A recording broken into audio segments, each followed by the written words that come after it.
Welcome to my channel. Please అండి అందరూ subscribe చేసుకోండి, అలాగే లైక్ కానీ చేయండి. ఇంకా నేనైతే మా ఊరికైతే వచ్చేసాను. మా ఊరి ఆంజనేయ స్వామి అండి. చాలా బాగున్నారు కదా, చూస్తుంటేనే మైండ్ అంతా ఎంత ప్రశాంతంగా ఉందో. ఇంకా అలాగే ఇంటికైతే వచ్చేసాం. చూడండి మా కోడలి పిల్ల ఏం చేస్తుందో.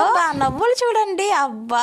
ఇంకా ఈ నవ్వులు చూసి ఇంతసేపు ఎలా ఉన్నామా ఈ నవ్వుల్ని వదిలేసి మా వారైతే మొదలు పెట్టేసాడండి. ముద్దులు ఎట్ట ముద్దులు పెట్టేస్తాడు. బాగా ఆడుకుంటుంది కదా, ఎట్టైనా ఏడిపించేస్తాడు. ఇంకా మా వారు ఇట్టి నేను కాసేపు ఎత్తుకోవాలి అని చెప్పి నేను తీసుకున్నాను.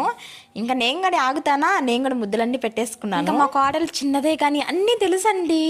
ఇంకా వాళ్ళ మామ దగ్గరికి వెళ్ళి ఏం గోన్ చేసేస్తుందో వాళ్ళ మామని చూసి గుర్తుపట్టింది. కానీ నా మీద కొంచెం కోపంగా ఉంది, ఎందుకంటే పురుడప్పటి నుంచి నేను వెళ్ళి చూడలేదు కదా. నా మీద కొంచెం తక్కువ అనిపించింది నాకు. వాళ్ళ మామ దగ్గర చేరి వాళ్ళ నాన్న కాల్ చేస్తే ఏం గుర్తుపట్టేసిందో ఫోన్ లో మాట్లాడుతా ఉంది, అరుస్తా. మా ఆడబిడ్డ సరే మా అత్తమ్మ ఇంకా మేము ఇంటికి వెళ్ళాలి, పాపకి స్కూల్కి టైం అయిపోద్ది అని చెప్పినా సరే ఆగలేదు.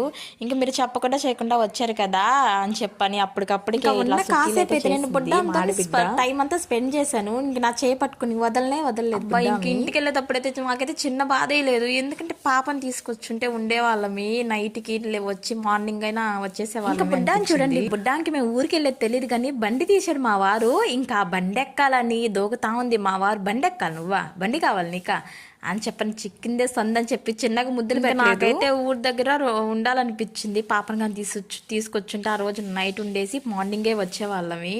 ఇంకా పాపను తీసుకురాలేదు కదా, అందుకని ఇంకా రిటర్న్ అయిపోయాము. ఇలా ఉన్నాయి అనుకుంటున్నారా? అలానే ఉంటాయండి. నేనే షాక్ అయ్యాను అసలు ఫస్ట్లో అయితే చూసినప్పుడైతే. ఇంకా ఊరికి వెళ్ళేటప్పుడు వచ్చేటప్పుడు చూస్తాం కదా, అంత దారిలో అలానే ఉంటుంది. ఎందుకంటే అక్కడ మట్టి మొత్తం ఎర్రమట్టి నేల అంటారు కదా, అలా ఉంటుందన్నమాట. వాటిని తవ్వుకొని అట్లా పోర్టులో అలా పంపిస్తారంట, మా వారు చెప్పారు. అవి తవ్వేటప్పుడు దుఃఖంతా పడుతుంది కదా, అందువల్ల చెట్లకి అలా అయిపోతుందంట. ఇంకా స్వీటీ కని కొన్ని కవర్లు పెట్టించింది. ఇంకా వాటిని మేము దారిలోనే లాగి అలా అని మొత్తం అయితే తెలియదు, రెండు ఇచ్చాము స్వీటీ కని. ఇక్కడ విడాచూడం దగ్గర అయితే ఆగాము, ఎందుకంటే మా వారికి చిన్న పని ఉంది అని చెప్పాడు. ఈ గ్యాప్లో శివరాజ్ చూడండి ఆ 2 సిక్కులు కూడా తీసుకొని తినేస్తున్నాడు. ఉంచురా అంటే కూడా ఉంచట్లేదు. ఇంకా పాపకి ఏమన్నా తీసుకెళ్ళాలి, ఇప్పుడు మామూలుగా ఉంచేవాడు, నేను ఉంచురా అన్నాను కదా, ఇంకా స్వీటీకే అని చెప్పని తినేస్తున్నాడు.